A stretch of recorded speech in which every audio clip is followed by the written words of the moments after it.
Service safe.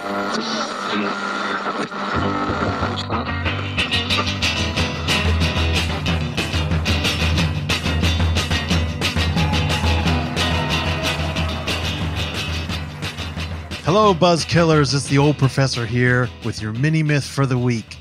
It's Halloween week, and I've got a great couple of myths to bust for you about Halloween. Think about that horror movie, Halloween 2. Early in that movie, a kid's shown being admitted to a hospital emergency room, razor blade stuck in his gums. It's gruesome, and it reminds us of all the warnings we heard about sickos putting sharp objects into Halloween candy. The third installment of the Halloween franchise, cleverly named Halloween 3, includes references to Samhain, quote, the Celtic god of the dead, as the demonic originator of modern Halloween. Now, this chimes in with stories told with glee by neo-goths on the one hand, and with condemnation by hardcore Christians on the other hand. Both of these stories, Buzzkillers, Dangerous Candy, and Celtic Demons, have only tenuous connections to the truth. But buzz killing them teaches us a great deal about the history of Halloween and about why urban legends spread. We wouldn't be here if it weren't for these urban legends and the historical urban legends. Now, you know what's going to happen this week, Buzzkillers. The internet's going to be full of, quote, 5 myths about Halloween clickbait posts. But only the old professor can give you something worth thinking about. So let's start with the origin myths. Pre-Christian Europeans are both credited and condemned for creating Halloween. Shallow, prejudiced interpretations of Celtic stories from Ireland and Britain generally take the following form. Halloween was a pre-Christian, that is pagan, celebration of Samhain, the Celtic god of the dead. Samhain's followers, or devil worshippers, would practice, a sort of door-to-door terrorism, demanding food for their god and killing people who didn't oblige. Sometimes druids are involved, depending on where you get the story from, and sometimes pumpkins or turnips were used to mark the houses that had already been trick-or-treated in this demonic way. Radical fundamentalist Christians like Jack Chick and David Brown have pushed these stories and added the idea that proto-Christians were the ones who were terrorized and killed. You know what I'm going to say, Buzzkillers. These tales have no real historical basis. And they completely leave out the fact that modern Halloween is a blend of pre-Christian, Celtic, and early Christian practices. And that none of those practices involve devils. First of all, Samhain was not the Celtic god of the dead. Samhain was the word for a season, a Celtic season, which is basically autumn. It was also used as the name for a Celtic festival in late October, early November that marked the end of summer, the end of the harvest. So it's a period of time, not a god of the dead.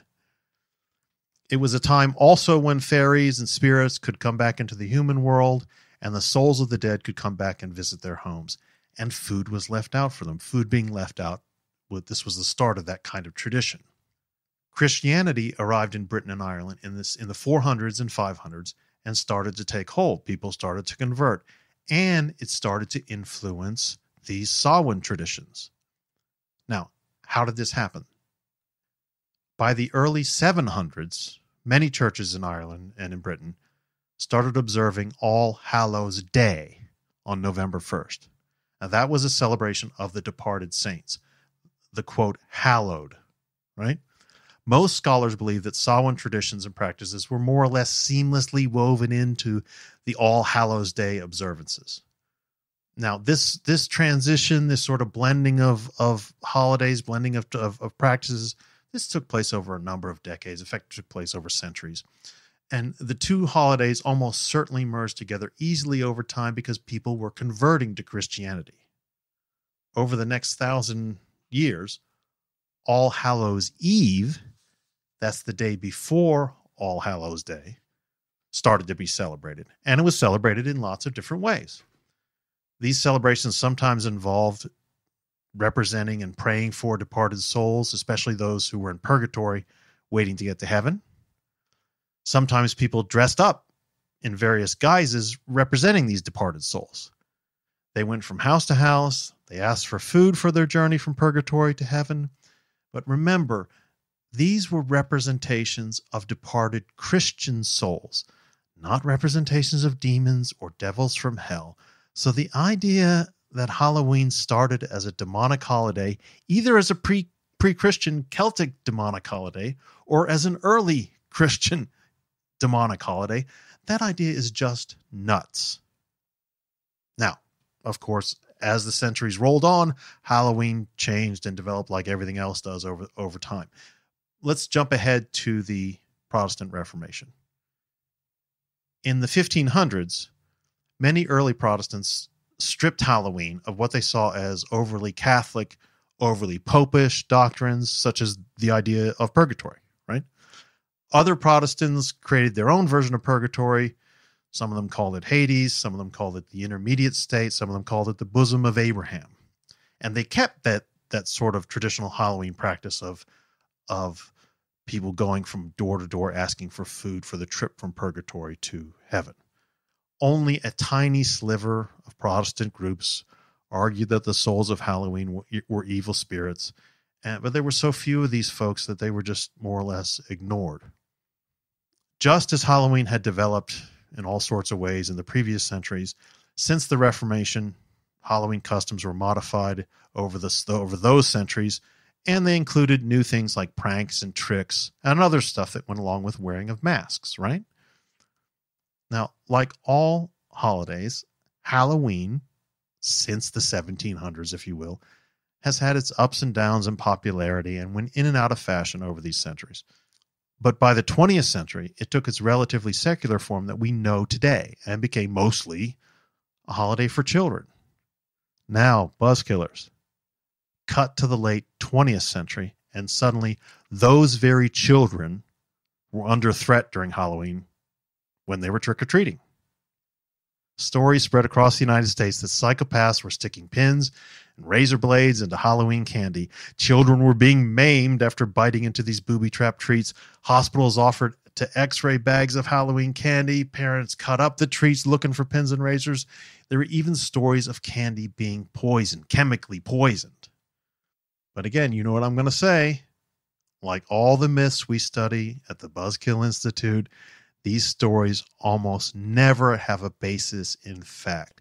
Actual cases of candy tampering are extremely rare, almost to the point of statistical insignificance, given how many millions of people hand out Halloween candy every year. But back in 1959, a California dentist gave out candy-coated laxatives to children. Now stop giggling. This is what he did. But he was caught and he was convicted of endangering children and dispensing drugs illegally. No children were seriously harmed. In 1964, a New York woman gave out inedible objects to children she thought were too old to trick-or-treat. Now, I remember doing this. I went trick-or-treating when I was 16 because I was an idiot, and a couple friends of mine I thought it would be funny. But anyway, the things that she gave out were like steel wool, dog biscuits, so no one was stupid enough to eat them, but she too was convicted of endangering children. Since then, the only case of a child dying from eating adulterated Halloween candy was the tragic story of a Texas boy whose own father poisoned one of his pixie sticks.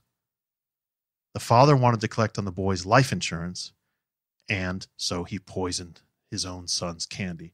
And he gave out other poisoned pixie sticks to other kids during the trick-or-treating to, kind of spread out the crime, if you will, and make it look like there was some sicko doing this. But the other kids didn't consume the pixie sticks. No one else was hurt except this one poor boy. So what I'm trying to tell you, Buzzkillers, is that the only child who's ever died from adulterated Halloween candy was killed by a family member, not by a stranger. These two big evil myths, the pre-Christian demons and the modern candy tampering, have become pervasive in American culture. Many fundamentalist Christians refuse to observe Halloween because they think it's satanic. Satanic, Buzzkillers. never had anything to do with Satan. It always had to do with departed Christian souls. But it doesn't matter how often you say that or how often you prove it, they still believe it. And of course, nowadays, some parents go to extremes in examining their children's trick-or-treat candy. Buzz killers both myths spread across the country for the same basic reasons. It only takes a few tweaks of ancient Celtic stories to make them sound demonic and essentially anti-Christian. Departed souls is easily changed to demonic souls, and the word pagan, for goodness sake, has long been misinterpreted as anti-Christian rather than pre-Christian. Similarly, candy tampering is an easily spread myth. It chimes in, as I said before, with this paranoia about psychos and perverts around every corner. And like other urban legends, the stories are always vague, they're always anecdotal, and they always take place in another town, the next town over, the next neighborhood over. No one ever has stories about something happening either to them or to someone they directly know.